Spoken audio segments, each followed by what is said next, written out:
Good morning. Welcome to Coffee with the Pastor. Hope you've got your cup of coffee and ready to hit Monday morning. Let's bring it. We're in Mark chapter 8, and in Mark's gospel, he's going to have another feeding of the multitude. And this one's a little different. It's a second feeding. It's not the same as the first. So let's just read about it, and then we'll talk about it. During those days, another large crowd gathered. Since they had nothing to eat, Jesus called his disciples to him and said, I have compassion for these people. They've already been with me 3 days and have nothing to eat. If I send them home hungry, they will collapse on the way, because some of them have come a long distance. His disciples answered, but where in this remote place can anyone get enough bread to feed them? How many loaves do you have? Jesus asked. 7, they replied. He told the crowd to sit down on the ground. When he had taken the 7 loaves and give thanks, he broke them and gave them to his disciples to set before the people, and they did so. They had a few small fish as well.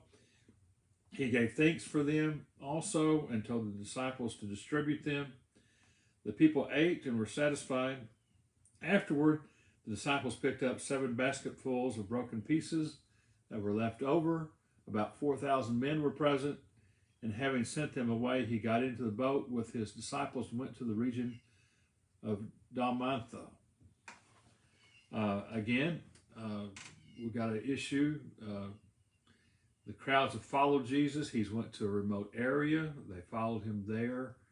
And the crowds have gotten big, and Jesus realized they've been with him for 3 days. A lot of them have not eaten in 3 days, and they've got to go home. And he realized that a lot of them are going to collapse on the way. So he had compassion.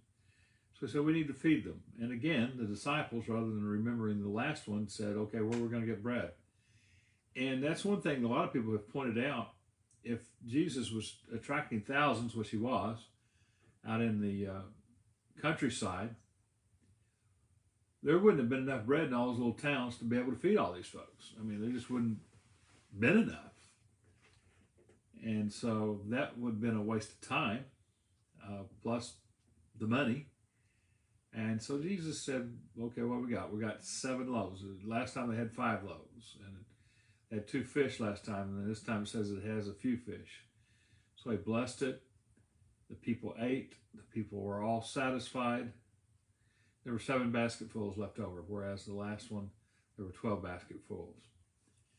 And so again, Jesus duplicates the miracle. It is a significant miracle because it's one that the people, they believed that the miracles of Moses would be duplicated. Of course, the biggest miracle that God did during Moses' time was send the manna every day from heaven, which would be the bread. And a lot of people were interpreting this as being the same miracle as the manna falling from heaven. And so the people themselves were ready to make him king, crown him king, realize he's Messiah. But then there's the Pharisees. In verse 11, it says the Pharisees came and began to question Jesus, to test him. They asked him for a sign from heaven. I guess feeding 4,000 people with 7 loaves of bread and a few fish isn't enough. He sighed deeply.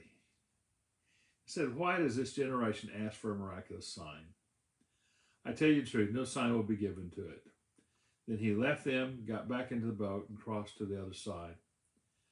The Bible records verse 10 that they went to the region of Dalmanutha. There's great debate about where this is. Most people believe it's around Magdala. If you go to the Holy Land with me, or if you've been on our last trip, we didn't on my first trip, but I've been in the Holy Land 3 times, and 2 of the 3 times we went to Magdala. Magdala got found accidentally.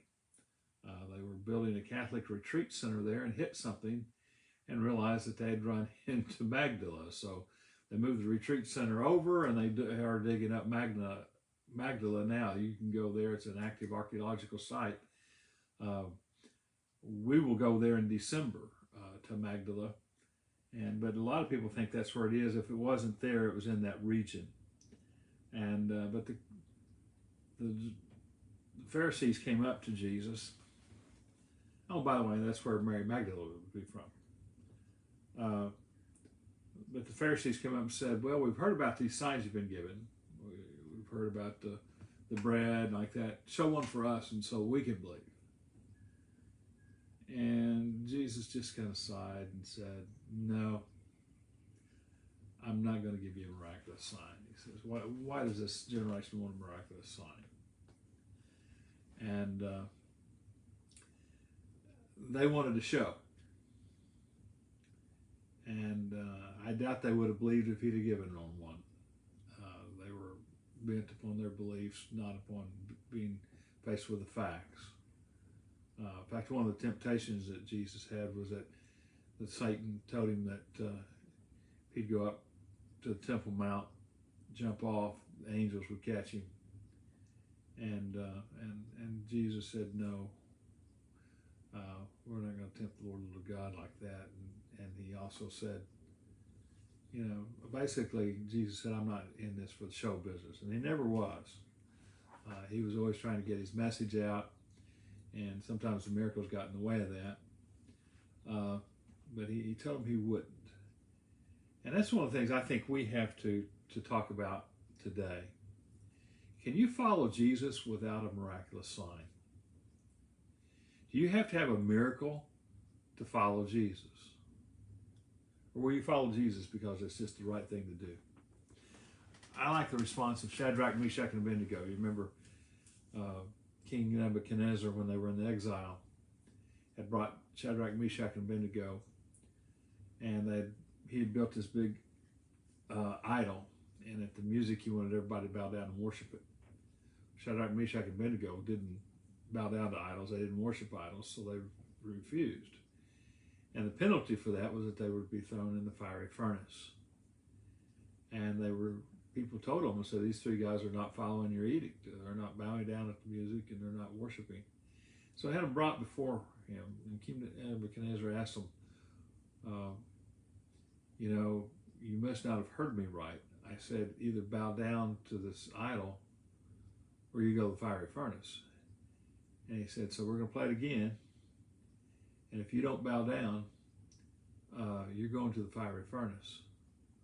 And Nebuchadnezzar says, and what God can keep you from that? Shadrach, Meshach, and Abednego's answers was great. They said, our God is able to deliver us.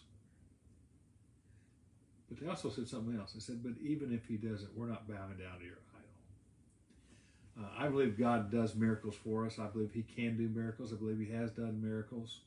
Probably most of us could share miracles. I had a man yesterday wants to make an appointment with me so he can just share about how he should have been dead, and God delivered him, and he's lived for God ever since.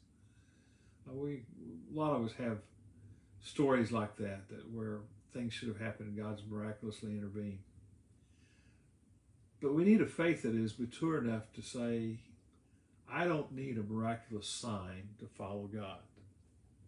And that's what I'm hoping today, is that you'll be faithful with God whether you get a miracle or whether you don't. You know God can do miracles. He probably will do miracles in your life. But even if he doesn't, you're keeping your faith in him today. Because Jesus is the Lord. He's the Lord when he feeds the 4,000. He's the Lord when we're hungry. And so it's a marvelous life, and I hope that you'll keep the faith today.